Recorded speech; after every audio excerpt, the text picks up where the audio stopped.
या देवी सर्वभूतेषु शक्तिरूपेण संस्था नमस्तस्यै नमस्तस्यै नमस्तस्यै नमो नमः। भक्तों को शमदति यमदति शमदति। सुकेतु गांधर्व के पास सब कुछ था लेकिन संतानहीन था। तब सुकेतु एक दिन ऋषि अगस्त के पास गया और बोला, हे ऋषि, मुझे संतान की प्राप्ति का कोई उपाय बताइए।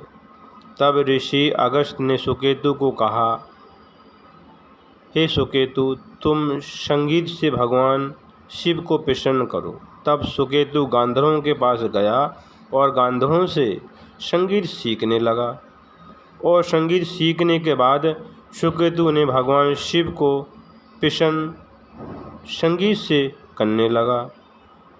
सुकेतु ने कई वर्षों तक भगवान शिव को संगीत से प्रसन्न किया और भगवान शिव प्रसन्न हो गए। तब भगवान शिव बोले, हे सुकेतु, तुम क्या मांगना चाहते हो, बोलो। तब सुकेतु बोला, हे प्रभु, मुझे कोई संतान नहीं है और कोई मुझे संतान की प्राप्ति हो जाए तो आपकी अति कृपा होगी। तब भगवान शिव बोले, हे सुकेतु, तुम्हारे भाग में संतान सुख नहीं है, तुम्हारे भाग में पिता बनने का कोई योग नहीं है, फिर भी हम तुमको पुत्री का वरदान देते हैं क्योंकि हम तुम्हारी भक्ति से प्रसन्न हैं, इसलिए हम आपको वरदान देते हैं कि तुमको पुत्री की प्राप्ति होगी।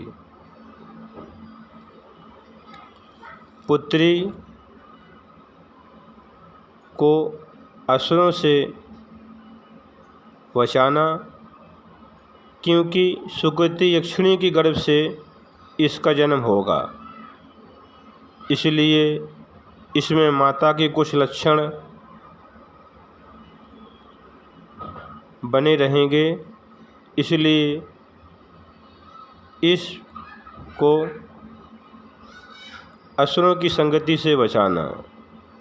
और भगवान शिव वरदान दे के अदृश्य हो गए। तब सुकेतु ने कहा, ठीक है प्रभु।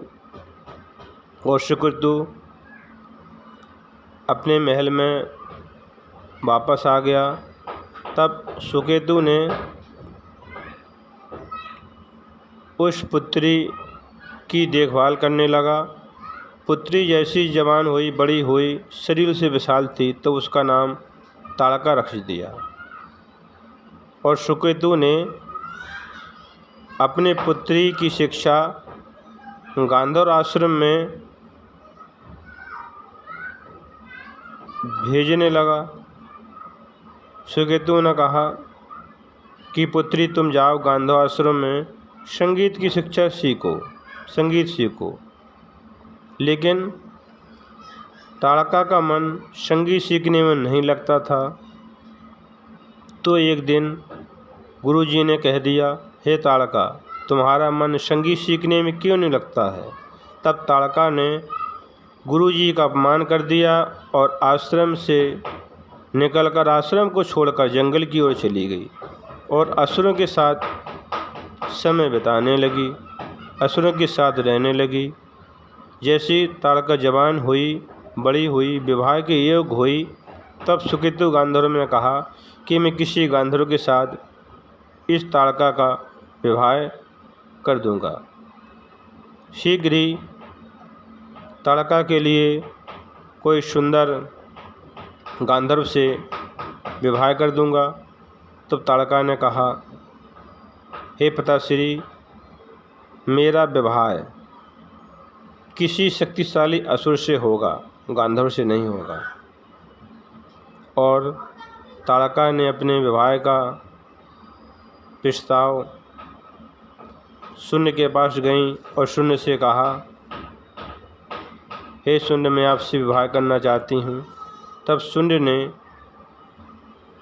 ताड़का से विवाह कर लिया। ताड़का ने अपने माता पिता को बिना बताए ही चोरी से शून्य के साथ विवाह कर लिया और जंगल में रहने लगी। तब गांधर्व सुकेतु को मालूम हुआ कि मेरी पुत्री ने शून्य के साथ विवाह कर लिया। तब सुकेतु ताड़का को जंगल से लेकर आया और महल में कैद कर लिया। तब ताड़का अपने पति को बुलाने लगी, शून्य मेरी रक्षा करो, मेरी रक्षा करो। तब शून्य ढूंढता हुआ ताड़का को आया और महल में चारों तरफ सैनिक लगे हुए थे, तो सैनिकों से युद्ध करने लगा और सभी सैनिकों को मार दिया और ताड़का को ले जाने लगा। तब सुकेतु ने ताड़का से प्रार्थना की, हे पुत्री मत जाओ इस असुर शून्य के साथ, लेकिन ताड़का नहीं मानी और असुर शून्य के साथ जंगल की ओर चली गई। तब सुकेतु फिर ऋषि अगस्त के पास गया और कहने लगा, हे ऋषि मुझे मेरी पुत्री वापस दिला दो। तब ऋषि अगस्त ने कहा कि उसके लिए मुझे तपस्या करनी होगी, कुछ शक्तियाँ प्राप्त करनी होंगी। तब ऋषि अगस्त तपस्या करने लगे और शक्ति प्राप्त करके फिर ऋषि अगस्त ने ताड़का के शरीर में एक शक्ति प्रवेश करा दी और जब शून्य ने ताड़का को छुआ, स्पर्श किया, उसी समय शून्य की मृत्यु हो गई। तब ताड़का को ज्ञात हुआ कि ऋषि अगस्त की शक्ति ने ही शून्य की हत्या की है। तब ताड़का और अपने पुत्र मारीच को लेकर ऋषि अगस्त के आश्रम में गई और फसा लेकर ऋषि अगस्त को मारने के लिए दौड़ी, उन ऋषि का वध करने के लिए दौड़ी, तो ऋषि अपनी शक्ति से तपस्या से अदृश्य हो गए। तब ताड़का ऋषि अगस्त को ढूंढते हुए फिर आश्रम में पहुंची, तो ऋषि अगस्त यज्ञ कर रहे थे। तब ताड़का ने प्रतिज्ञा की कि मैं किसी भी ऋषि का यज्ञ पूर्ण नहीं होने दूंगी, और ताड़का ऋषियों का यज्ञ विध्वंस करने लगी और ऋषियों की हत्या करने लगी। कई वर्ष बीत गए, जंगल में कहीं भी कोई भी यज्ञ नहीं होता था। जहाँ यज्ञ होता था तब वहाँ ताड़का पहुंचकर यज्ञ को विध्वंस कर देती थी। तब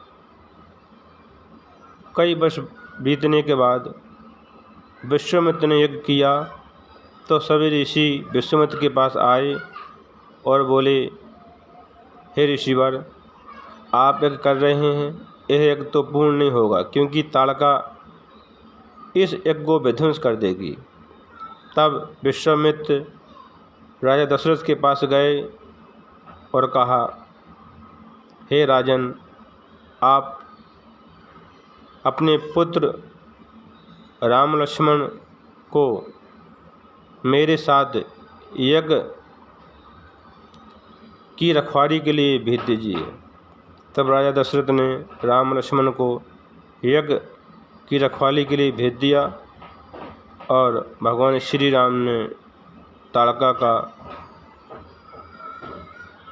वध कर दिया। जब ताड़का विश्वामित्र का यज्ञ विध्वंस करने के लिए आई, तब भगवान श्री राम ने उस ताड़का का संहार किया, वध किया। ताड़का का जन्म भगवान शिव के वरदान से हुआ था, भगवान शिव की कृपा से हुआ था, क्योंकि सुकेतु ने कई वर्षों तक तपस्या की थी। तब भगवान शिव ने प्रसन्न होकर सुकेतु को वरदान दिया था कि तुमको पुत्री की प्राप्ति होगी, और भगवान शिव के वरदान से ही ताड़का का जन्म हुआ था। शिव भक्तों को शमतति शमतति शमतति।